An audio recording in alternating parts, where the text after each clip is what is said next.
গরুকে কলিজা কৃমির ইনজেকশন দেওয়া নিষেধ, তাহলে গরুর কৃমির বুস্টার ডোজ কি? প্রিয় ভাই বোনেরা, গরুকে কোন সময় কলিজা কৃমির ইনজেকশন দেওয়া নিষেধ এবং কৃমির বুস্টার ডোজ বলতে কি বোঝায়, বুস্টার ডোজটা কিভাবে সম্পূর্ণ করতে হয়, এই বিষয় নিয়েই আজকের ভিডিও। বর্তমানে অসংখ্য সচেতন খামারি গরুকে কৃমিনাশক ইনজেকশন দেয়া থাকেন। কৃমিনাশক ইনজেকশন কয়েকটা মুহূর্তে কয়েকটা ক্ষেত্রে দেওয়া সম্পূর্ণরূপে নিষেধ। এটা যখন না যায় না, আপনি আপনার খামারের গরুগুলোকে কৃমিনাশক ইনজেকশন করবেন, সেই ক্ষেত্রে আপনার গরু মৃত্যু ঝুঁকিতে থাকতে পারে। আমাদের পাশের ইউনিয়নে একটি খামারি উনার নিজের গরুতে কলিজা কৃমির ইনজেকশন করার 10 মিনিটের মধ্যেই গরু মারা গেছে। প্রিয় ভাই বোনেরা, কলিজা কৃমির ইনজেকশন খুবই গুরুত্বপূর্ণ বিষয় এবং কৃমির বুস্টার ডোজটাও খুবই গুরুত্বপূর্ণ বিষয়। এই বিষয়ে আজকের ভিডিওটা যদি আপনারা দেখেন, সারা জীবনের জন্য 100% আপনারা ক্লিয়ার হয়ে যাবেন। তাই এই ভিডিওটা শেয়ার করে দিবেন, যাতে প্রত্যেকজন খামারি ভাইদেনেরা গুরুত্বপূর্ণ বিষয়টা সঠিকভাবে এবং স্বচ্ছভাবে জানতে পারে। প্রথমে গরুর কৃমির বুস্টার ডোজ নিয়ে কথা বলি। প্রিয় ভাইদেনেরা, বুস্টার ডোজ বলতে কৃমির ক্ষেত্রে কোনো কিছুই হয় না, এটা 100% সঠিক এবং একদম স্বচ্ছ কথা। বুস্টার ডোজ শব্দটা গরুর কৃমির ক্ষেত্রে এক ধরনের বিভ্রান্তি কিংবা ধান্দামি। এই ধান্দামি বুঝতে হলে আগে জানতে হবে বুস্টার ডোজ বিষয়টা কি। বুস্টার ডোজ শব্দটা মূলত আবিষ্কার হয়েছে টিকার ক্ষেত্রে। কিছু কিছু রোগের ক্ষেত্রে প্রথমে একটা টিকা গরুকে দিতে হয়, সেই টিকা দেওয়ার পরে গরুর শরীরে অটোমেটিক রোগ প্রতিরোধ ক্ষমতা বাড়তে থাকে। আর এই রোগ প্রতিরোধ ক্ষমতা আরো বৃদ্ধি করার জন্য কিংবা দ্বিগুণ করার জন্য দ্বিতীয়বার আবার যখন গরুকে টিকা দেওয়া হয়, এটাকে বুস্টার ডোজ বলে। আমাদের বাংলাদেশের প্রাণী সম্পদ এটা নিশ্চিত হয়েছে যে গরুকে উপযুক্ত মাত্রায় কৃমিনাশক ট্যাবলেট একবারই খাওয়াইতে হবে। আপনি যদি 3 দিন পরে আবার কৃমিনাশক ট্যাবলেট খাওয়ান, সেই ক্ষেত্রে গরুর শরীরে তেমন কোনো প্রভাব পড়বে না, গরুর তেমন কোনো উপকার করতে পারবে না। আপনি উপযুক্ত মাত্রায় প্রথমবার যে কৃমিনাশক ট্যাবলেট খাওয়াবেন, এইটাই গরুর শরীরে ভালো লেভেলের কাজ করবে। আপনি 15 দিন পরে যদি আবার বুস্টার ডোজ হিসেবে কৃমিনাশক ট্যাবলেট খাওয়ান, এটার কোন রকম যুক্তিকতা নাই। এই বিষয়টা আপনাদেরকে ক্লিয়ার করার জন্য আরেকটি উদাহরণ আমি আপনাকে দিচ্ছি।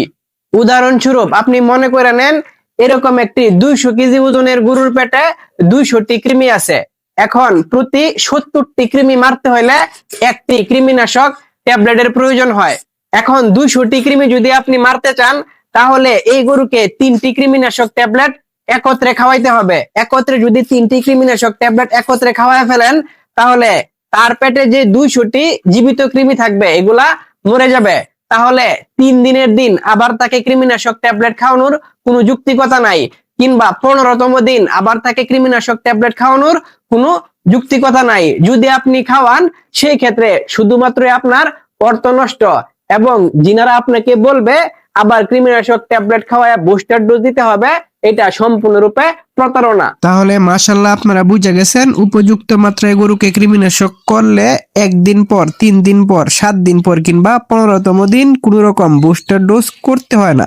আবার 3 মাস অন্তর অন্তর কৃমিনাশক ট্যাবলেট খাওয়াইতে পারেন। তাহলে সচেতন এবং শিক্ষিত খামারিরা কেন গরুকে কলিজা কৃমির ইনজেকশন দিয়ে থাকে?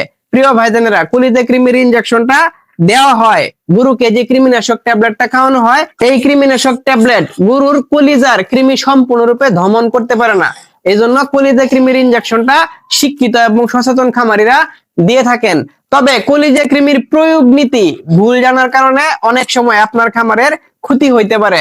যেরকম ভিডিওর শুরুতে বলেছিলাম, আমাদের পাশের ইউনিয়নে একটি খামারি উনার গরুকে নিজে কৃমিনাশক করতে গিয়ে গরু 10 মিনিটের মধ্যে মরে গেছে। কলিজা কৃমি করা যাবে না। গরুর শরীরে যদি জ্বর থাকে, সেই ক্ষেত্রে কলিজা কৃমির ইনজেকশন করা যাবে না, এই ক্ষেত্রে গরুর ক্ষতি হওয়ার সম্ভাবনা থাকে। তাই কলিজা কৃমির করার পূর্বে অবশ্যই গরুর শরীরে জ্বর আছে কিনা এটা দেখে নেওয়া উচিত। কলিজা কৃমি করা যায় না যদি তীব্র রোদ সরাসরি গরুর শরীরে পড়ে। এমতো অবস্থায় গরুকে যদি কলিজা কৃমির ইনজেকশন করেন, সেই ক্ষেত্রে গরুর ক্ষতি হওয়ার সম্ভাবনা থাকে। তাই তীব্র রোদ গরুর শরীরে লাগার পরে সরাসরি গরুকে ইনজেকশন করা যাবে না। গরুর প্রচুর পরিমাণে পাতলা পায়খানা কোনোভাবেই বন্ধ হচ্ছে না, এই ক্ষেত্রে খামারি ভাইদেনেরা পণ্ডিতি করে গরুকে কলিজা কৃমির ইনজেকশন করবেন না। এই ক্ষেত্রে কলিজা কৃমির ইনজেকশন করা ভেটেরিনারি শাস্ত্রে সম্পূর্ণরূপে নিষেধ।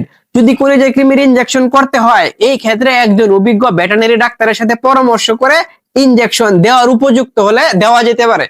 যে কোনো কারণে গরু রুচি একদম নাই বললেই চলে, গরু জাবর কাটা বন্ধ, এমতো অবস্থায় গরুকে কলিজা কৃমির ইনজেকশন করা যাবে না। প্রিয় ভাই বোনেরা, কলিজা কৃমির ইনজেকশন করতে হলে এই বিষয়গুলা আপনাকে মাথায় রাখতে হবে। খামারের গরুগুলাকে কলিজা কৃমির ইনজেকশন করতে হবে, করলে উপকার, এবং এই উপকার যদি কোনো কারণে আপনার ক্ষতির কারণ হয়ে যায়, এই বিষয়টা না করাই সবচেয়ে বেশি উত্তম। তাই কোন কোন মুহূর্তে কলিজা কৃমির ইনজেকশন করা যাবে না, আজকের ভিডিওতে আপনারা এই বিষয়টা জানা গেছেন। আশা করি এই বিষয় থেকে আপনারা নিঃসন্দেহে উপকৃত হবেন। প্রিয় ভাই বোনেরা, আবারও আপনাদেরকে বলতে চাই, এই ভিডিওটা শেয়ার করে দিবেন যাতে প্রত্যেকজন খামারি ভাই বোনেরা এই ভিডিওটা দেখে উপকৃত হয়। ভালো থাকবেন, সুস্থ থাকবেন, কাউকে আর গরুর যত্নের সাথে থাকবেন, আপনাদের রনি ভাইয়ের সাথে থাকবেন। আসসালামু আলাইকুম ওয়া রাহমাতুল্লাহি ওয়া বারাকাতুহু।